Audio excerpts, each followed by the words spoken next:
Това е едно доказателство, че българският народ и хората са задружни и хората могат да се помагат. Това за мен е най-важното нещо. Да, знаеш нещо повече. Изключително добър наш приятел. Толкова много хора, колкото се раздават и колкото амбиции има всички, това мотивира още повече.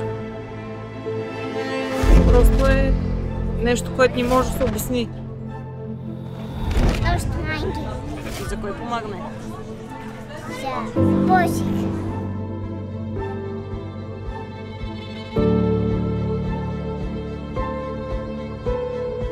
Капана и в целия град подкрепят каузата, като даряват голяма част от оборота им за каузата.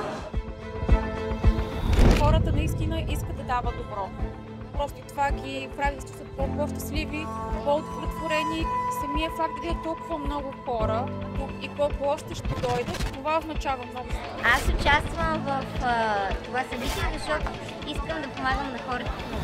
Защото вярваме в хилядите добри сърца и знаем, че това, което правим, има значение.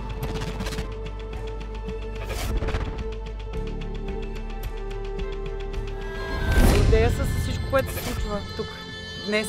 Какво И ще се случи следващите 2 дни. Дойдоха сигурно 100 човека доброволци да ни помогнат да изградим цялата фестивална зона. Имаме супер яки арки, които Май Натал ни дадаха безвъзмезно. Ние сме ги брандирали с Нощ на ангелите и изглеждат много яко.